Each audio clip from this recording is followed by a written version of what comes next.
नवयुग प्रगति channel में आप सभी का हार्दिक स्वागत है। हेलो प्यारे बच्चों, कैसे हैं आप? आशा है आप सभी सकुशल और खुश होंगे। आइए आज हम 7वीं कक्षा की पाठ्य पुस्तक वसंत भाग 2 से रहीम दास जी के दोहे पढ़ते हैं। तो सबसे पहले जानते हैं रहीम दास जी के बारे में। हिंदी साहित्य के भक्ति काल के प्रसिद्ध कवि रहीम दास अकबर के नवरत्नों में भी शामिल थे, जिन्हें अब्दुल रहीम खाने खाना नाम से भी जाना जाता है। इन्होंने अपने अनुभवों को सरल एवं सहज शैली में मार्मिक अभिव्यक्ति प्रदान की है। गहरी से गहरी बात भी उन्होंने बड़ी सरलता से सीधी सादी भाषा में कह दी है।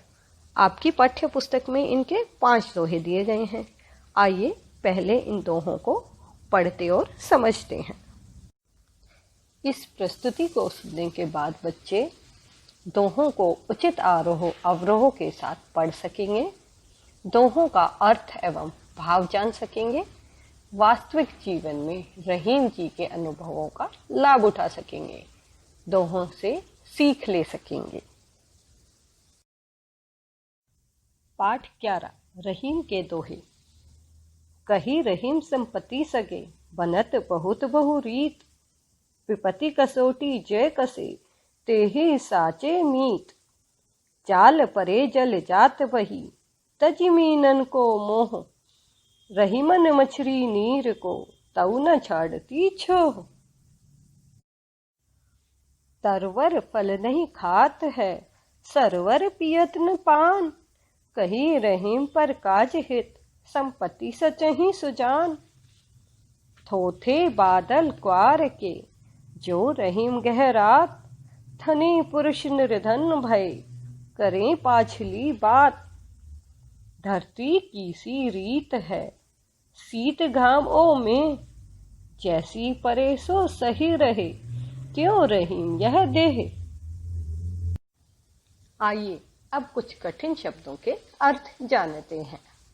रीत ढंग तरीका, विपत्ति मुसीबत, कसौटी जांचना परखना, सांचे सच्चे, मीत मित्र, तजी त्यागना, मीनन मछली, तरुवर पेड़, सरवर तालाब, परकाज दूसरों के काम, सचेही एकत्र करना, सुजान सज्जन लोग, थोथे खाली, गहरा गर्जना करना, शीत सर्दी, घाम धूप।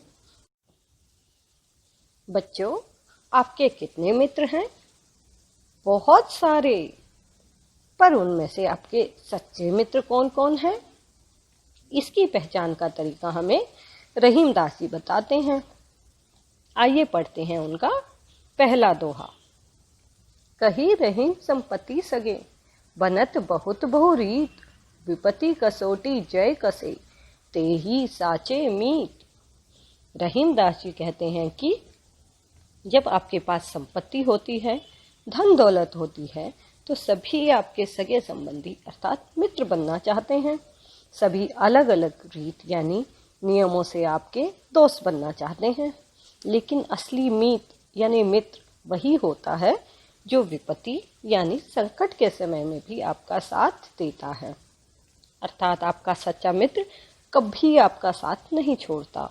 मुसीबत के समय में ही सच्चे मित्र की पहचान होती है। बच्चों, आप सभी ने मछली को तो देखा ही होगा, पर कहाँ कहाँ? जी हाँ, नदी, तालाब, एक्वेरियम, यानी हमेशा पानी में ही देखा है। क्योंकि मछली और पानी का आपस में गहरा रिश्ता होता है, गहरा संबंध होता है। रहीम दास जी के दूसरे दोहे के द्वारा हम इन दोनों के आपसी संबंध को जानते हैं। जाल परे जल जात बही, तजी मीनन को मोह, रहीमन मछली नीर को, तऊ न छाड़ती छो। मछली पकड़ने के लिए पानी में जैसे ही जाल गिरता है तो जल जाल से बहकर निकल जाता है। वह मछली का मोह यानी प्रेम छोड़ देता है। रहीम दास जी कहते हैं, मछली नीर यानी पानी का साथ कभी नहीं छोड़ती। वह पानी से अलग होकर अपने प्राण त्याग देती है, परंतु पानी का साथ नहीं त्यागती। अर्थात मछली पानी से सच्चा प्रेम करती है, जबकि पानी मछली का मुसीबत के समय में साथ छोड़कर उससे अलग हो जाता है। यानी मछली पानी से सच्चा प्रेम करती है, जबकि पानी मछली से उतना सच्चा प्रेम नहीं करता है।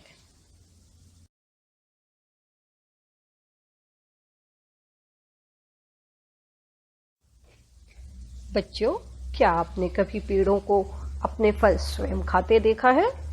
नहीं। और क्या कभी तालाब को अपना पानी स्वयं पीते देखा है? नहीं। जी हाँ, पेड़ और तालाब बहुत परोपकारी होते हैं।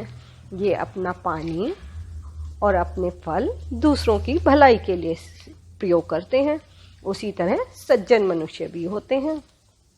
आइए रहीम दास जी के तीसरे दोहे के द्वारा सज्जन पुरुष और परोपकारी प्रकृति में संबंध जानते हैं। तरवर फल नहीं खात है, सरवर पियत न पान, कही रहीम पर काज हित, संपत्ति सचही सुजान।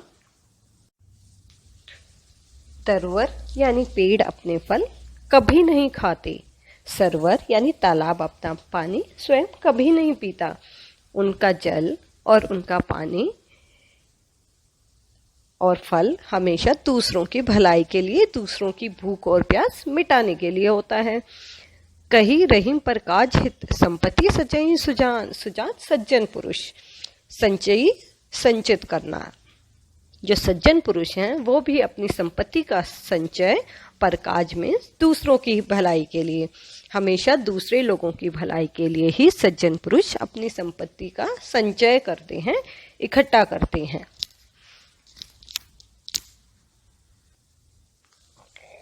हमें भी पेड़, तालाब और सज्जन पुरुष की तरह हमेशा परोपकारी बनना चाहिए और दूसरों की मदद करनी चाहिए। बच्चों, आपने कभी उन बादलों को देखा है जो सिर्फ गरजते हैं, बरसते कभी नहीं? आइए रहीम जी के चौथे दोहे के द्वारा गरजने वाले बादलों और दिखावा करने वाले मनुष्यों के बीच समानता को समझते हैं। थोथे बादल क्वार के, जो रहीम गहरात, धनी पुरुष निर्धन भय, करे पाछली बात। थोथे यानी जल रहित, क्वार, क्वार का महीना होता है, क्वार यानी आश्विन भी हम इसे कह सकते हैं। जो क्वार के महीने के बादल होते हैं वे जल रहित होते हैं, खाली रही होते हैं और सिर्फ गहराते हैं, गरजते हैं, बरसते नहीं हैं। बरसते कौन से महीने के बादल हैं? जी हाँ, सावन के बादल गरजना के साथ साथ बारिश भी करते हैं। धनी पुरुष निर्धन भय, करे पाछली बात। क्वार के ही बादलों की भांति जो मनुष्य पहले धनी थे, जिनके पास पहले बहुत धन दौलत थी, परंतु अब निर्धन हो गए हैं, गरीब हो गए हैं, वे अभी भी पिछले समय की, यानी जब वे अमीर थे उस समय की बातें करते रहते हैं। अर्थात ऐसे लोग वर्तमान समय में न जीकर भूतकाल में ही जीते रहते हैं और आगे बढ़ने के लिए अति आवश्यक है पिछली बातें छोड़कर आगे बढ़कर सच्चाई को स्वीकार करें। बच्चों, क्या आपने कभी धरती को शिकायतें करते सुना है? नहीं ना? क्योंकि धरती हमारी बहुत सहनशील है। आइए रहीम जी के पांचवें दोहे के द्वारा सहनशील बनने की प्रेरणा प्राप्त करते हैं।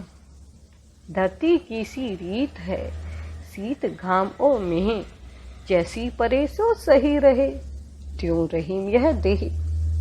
धरती की रीत यानी नियम है कि शीत यानी सर्दी, घाम यानी धूप, मेह यानी बारिश, चाहे जैसा भी मौसम क्यों ना हो, धरती कभी शिकायतें नहीं करती। विषम से विषम परिस्थितियों को भी चुपचाप सहन करती रहती है।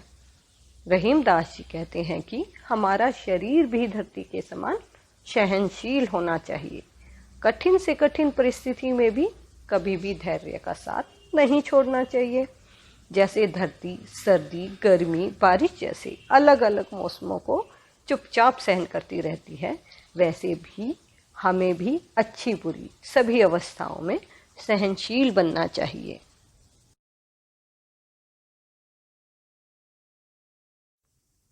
इस प्रस्तुति को देखने के लिए धन्यवाद। फिर मिलते हैं एक नई प्रस्तुति के साथ। तब तक खुश रहिए, स्वस्थ रहिए।